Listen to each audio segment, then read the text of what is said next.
Energy was the battleground. One hit threatens nation systems. The next explosion will be military, global, economic, and unstoppable if this continues. The South PARS strike fundamentally changed the conflict. The air defense, missile exchange, and targeted killing fight became structural. Rules and caution no longer protected the quiet struggle's energy, specifically pushed into the battlefield and shot at.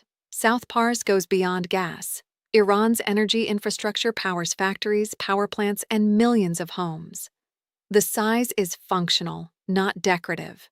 The Asaluya processing equipment strike caused more than physical damage. It revealed a new weakness that causes problems, not destruction. Such systems can reset electrical grids, manufacturing chains, and regional supply promises with a small problem.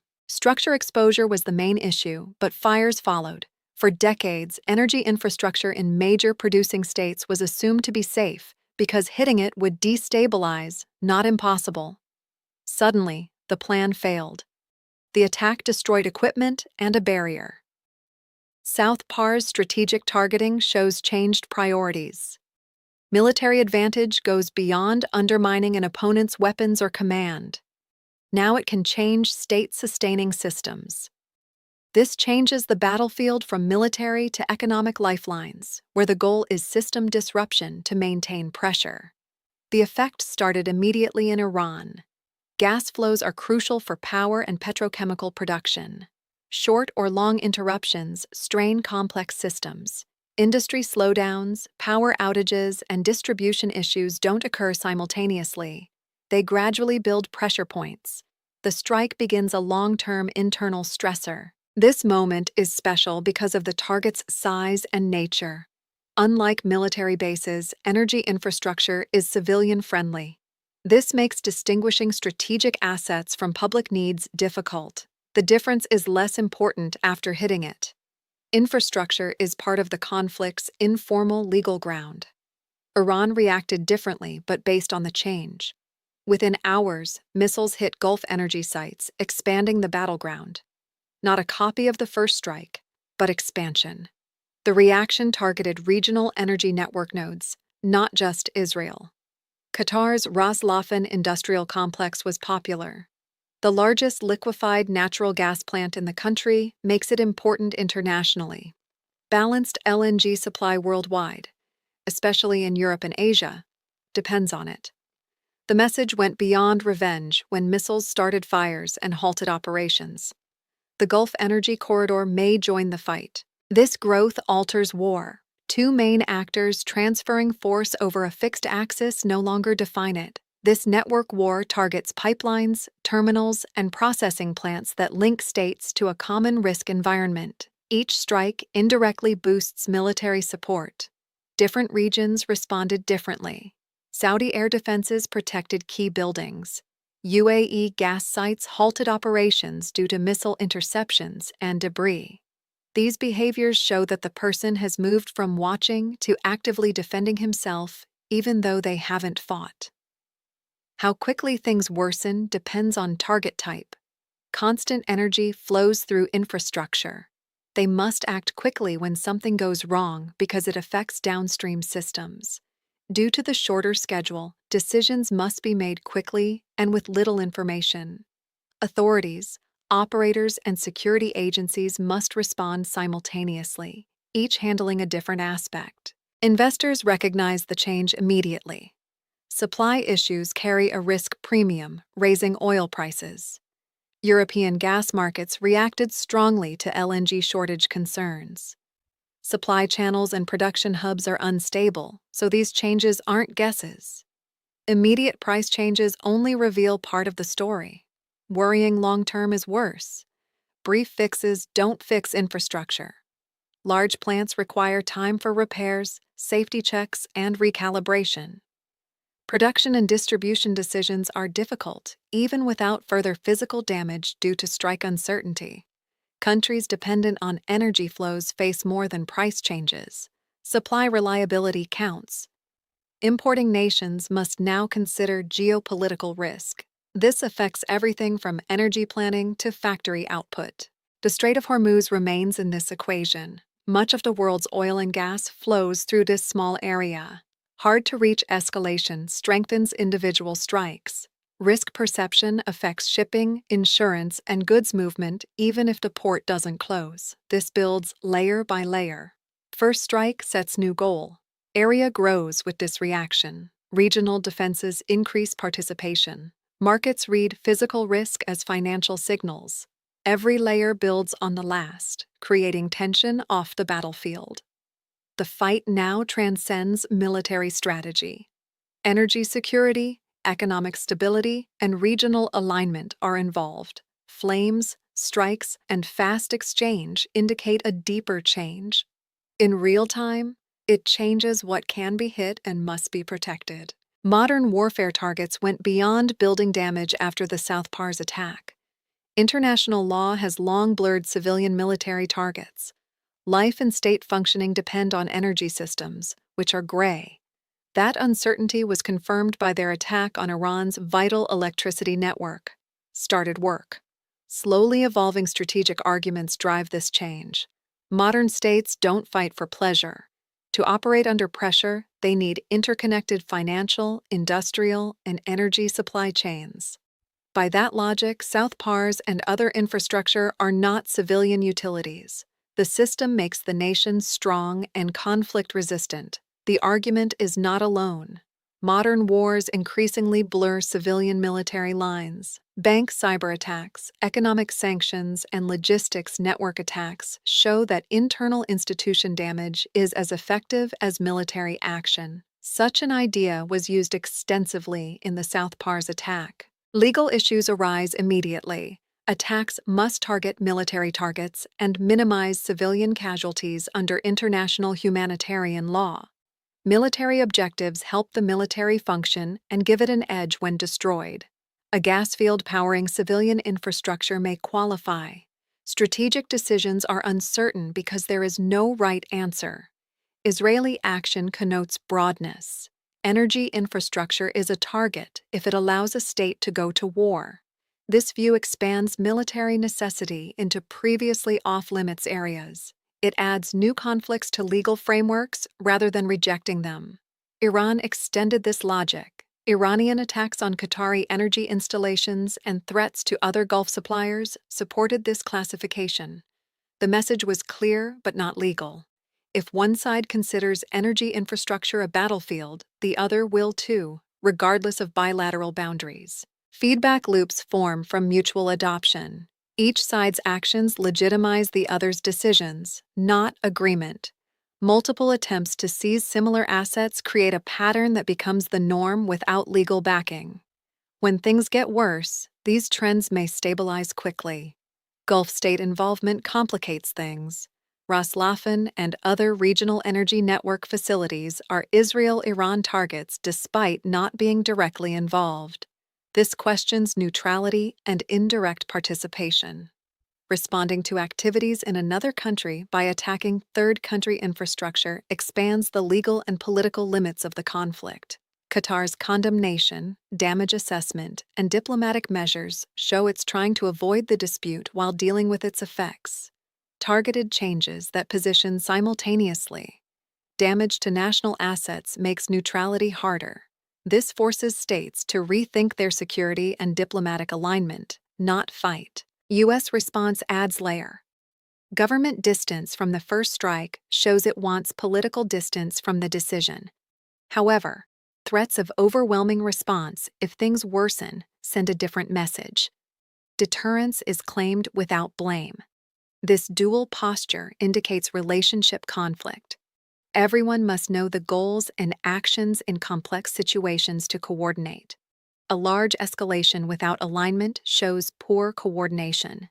These gaps don't always mean breaks, but they cloud decision-making and sharing. Regulatory response is harder for policymakers.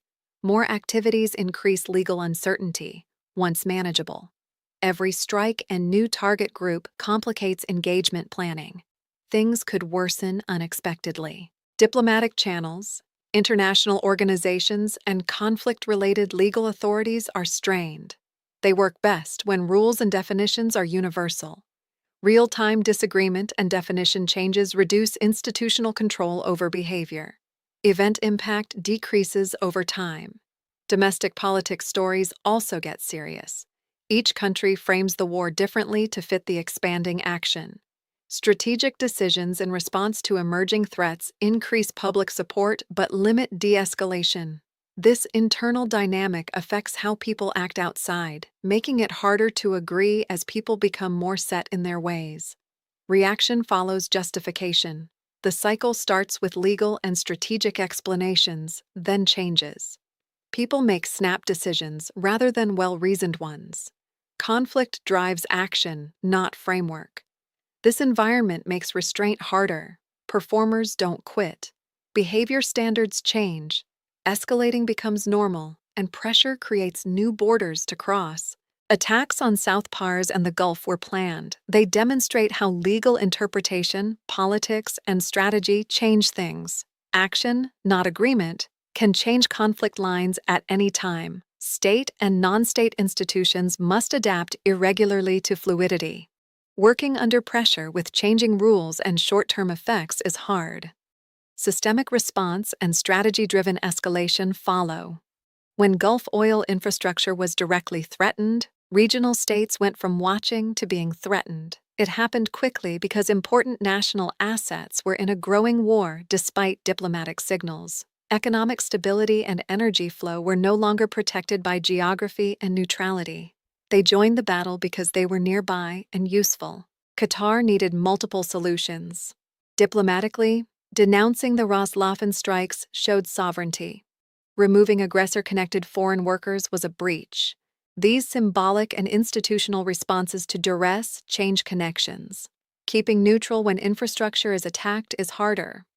The break changes our view of danger. Qatar's LNG market position makes it vulnerable. Infrastructure is crucial for domestic and global supply chains. Any prolonged disruption has far-reaching effects. The state must balance short-term security needs with long-term energy stability. This balance becomes harder as the war unexpectedly changes. Saudi Arabia's response changed everything. Though carefully chosen, limited patience is strategic. Shown is moderation and line. Saudi authorities stressed capability and caution without promising action to encourage coordination. This signaling allows change and prevents issues. It indicates readiness without sacrificing diplomacy. The region is on the defensive as air defense systems activate and intercept inbound threats. These are unplanned responses. They show that military systems protect weak infrastructure from battle damage in real time.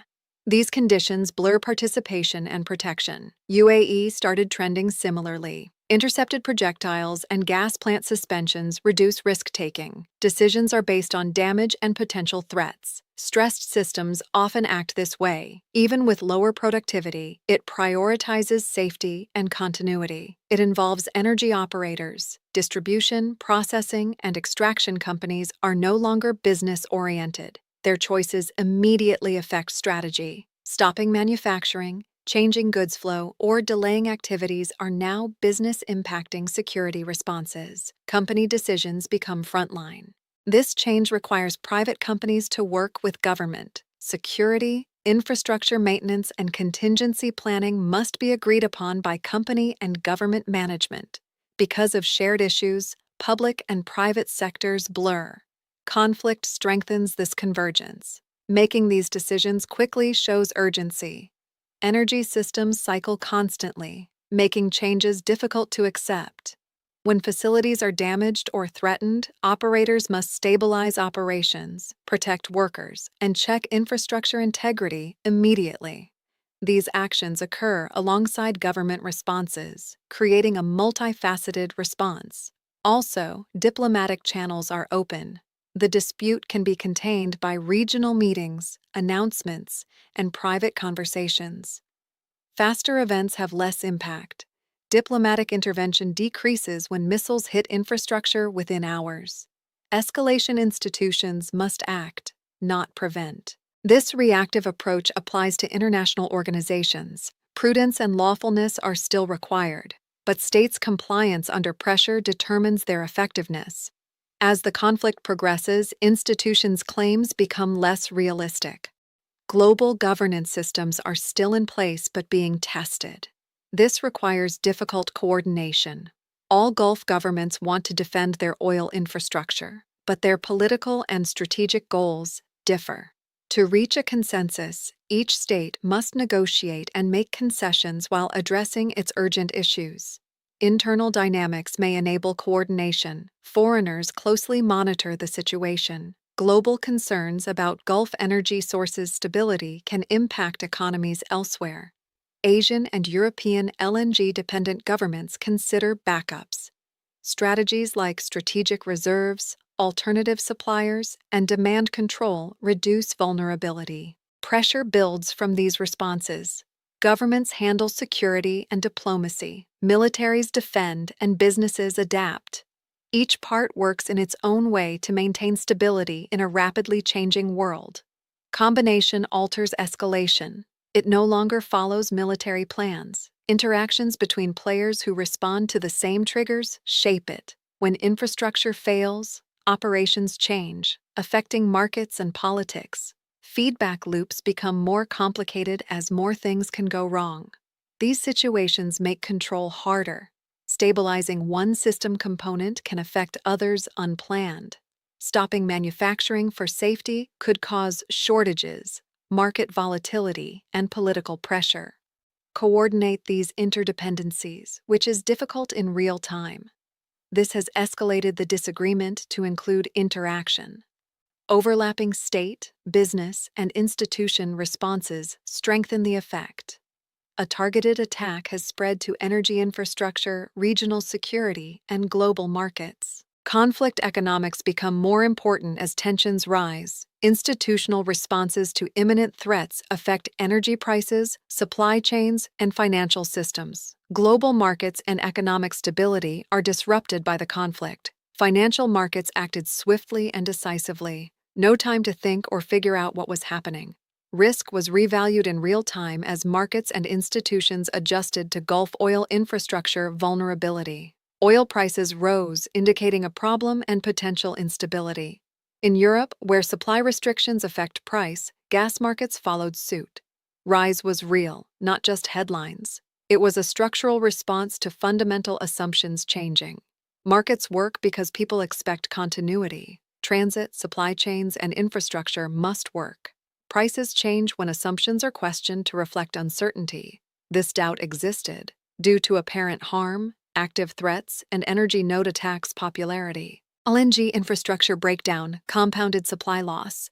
LNG is produced, liquefied, transported, and regasified under strict control, unlike crude oil. New Laffan locations are hard to find or fix. This infrastructure damage slows things down in ways markets can't ignore. Repairs may take months or longer to reach full operational capacity, depending on the damage. This longer time frame changes market behavior. Short-term surges can be managed, but long-term uncertainty requires drastic changes. Buyers get higher-priced contracts. Suppliers rethink obligations, and logistical planning prioritizes risk over efficiency. Less efficient and defensive, the system prioritizes reliability over cost. Small changes accumulate. The impact is greatest in Europe. Since its pipeline dependence changed, LNG is key to its energy policy. Problems in the Gulf quickly spread to European markets, affecting supply balance. People worry about short-term and long-term risks as benchmark prices rise. Energy security becomes operational rather than long-term. Asian markets face similar issues for different reasons. Japan and India import LNG for industry and electricity. Price changes raise many costs in these economies. Strategic reserves and government subsidies only go so far.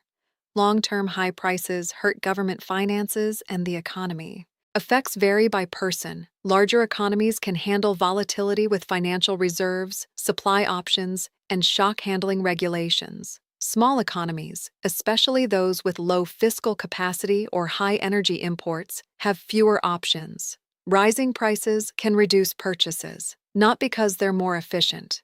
Demand destruction from price pressure, not strategic planning, reduces economic activity. These places have clearer energy and economic stability. Manufacturing, transportation, and agriculture need constant energy.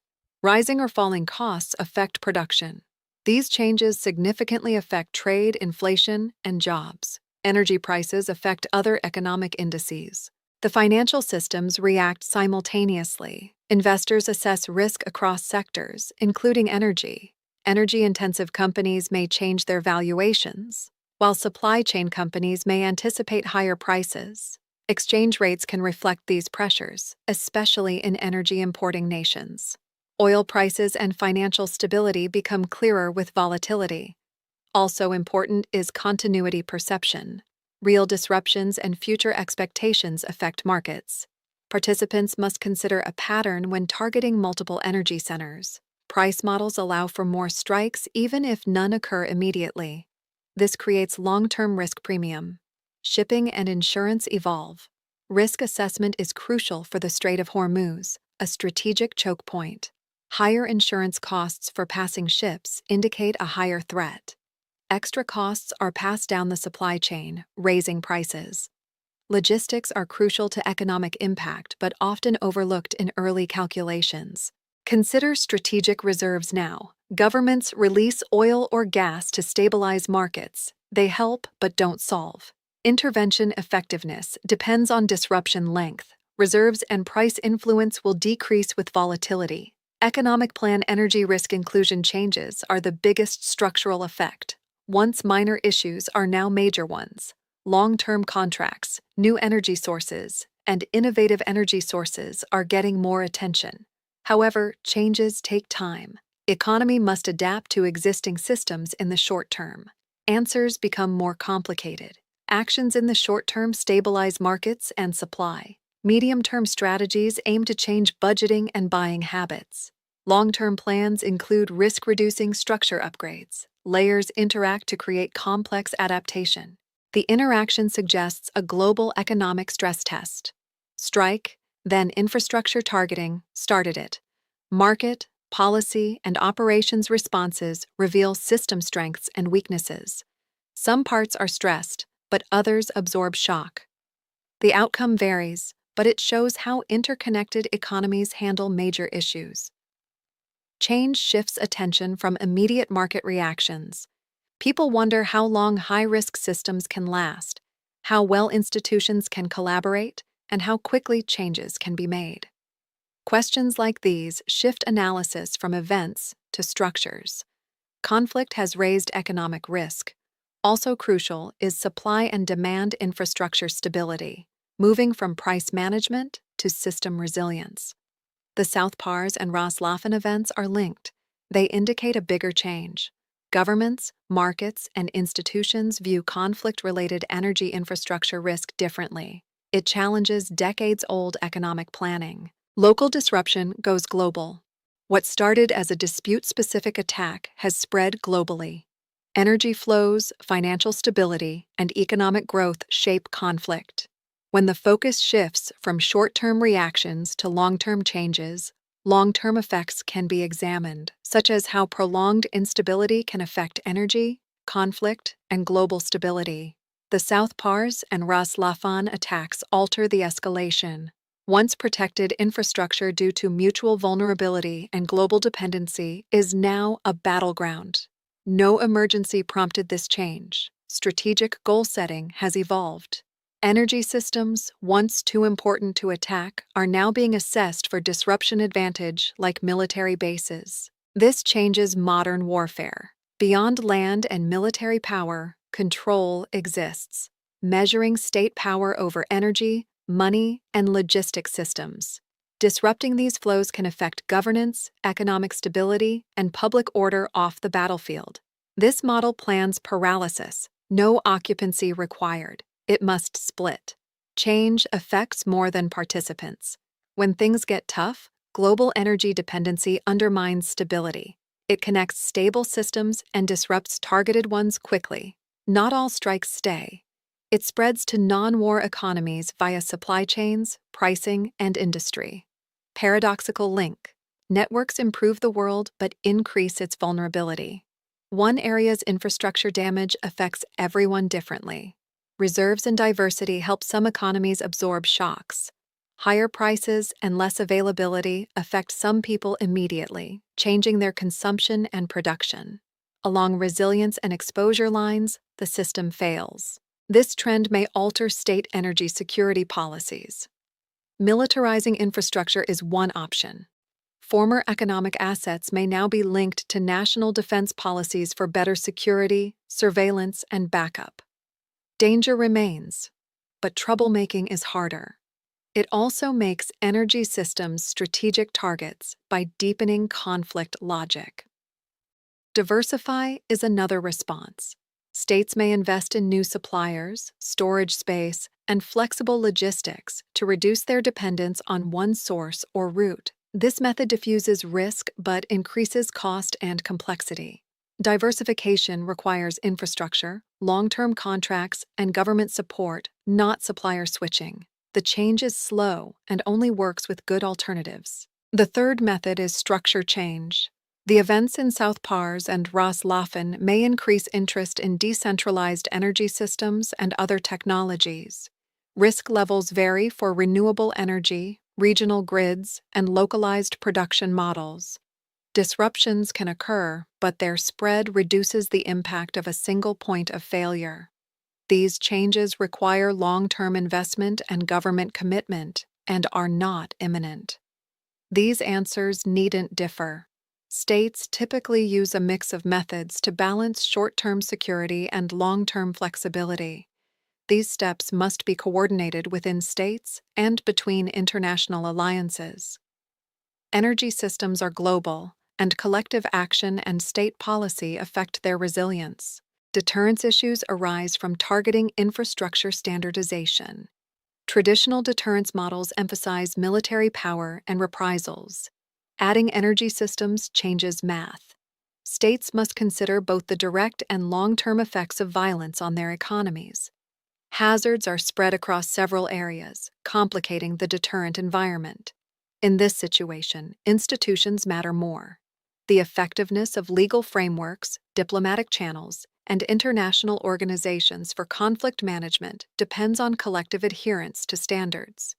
As norms change, institutions must adapt. This may involve clarifying definitions, creating new rules, or reinforcing old ones to reflect current conflicts. The gradual change affects states. Over time, global markets will need new risk assessment methods. More factors will affect energy prices than supply and demand. They will also depend on production and distribution system stability. Businesses, governments, and investors must consider geopolitical risk more when making decisions. While this doesn't eliminate uncertainty, it does affect its handling and sharing. These events also impact strategic thinking outside the energy sector. They emphasize systemic vulnerability, the idea that deliberate acts at critical points can destabilize complex interrelated systems. Energy, economics, technology, and communications all benefit from this idea. Because of this battle's lessons could inform many planning and policy decisions. At its core is a shift in perspective. The dispute has expanded beyond the parties and location. Its relationship to modern life systems defines it. Strategic rivalry now involves protecting, disrupting, or changing those systems. I understand this somewhat permanently. Even if the conflict ends, the precedent is set. Attacking energy infrastructure is now possible. This modified framework will allow more targets and have more severe consequences for future confrontations. Observers and governments struggle to understand and respond to this change without escalating instability. Create a situation where escalation can be controlled and address short-term threats. Deterrence, constraint, adaptation, and norm maintenance must be balanced. The question of power has changed in this changing world. It includes who can change regional, population, and economic structures. The ability to activate or deactivate those systems, directly or indirectly, is leverage beyond traditional strength metrics. Altamora 24 sees these changes as signs of a hidden global change. This change continues to raise doubts. What can protect energy infrastructure from long-term attacks? Can global markets adapt quickly enough to handle repeated shocks without causing economic instability?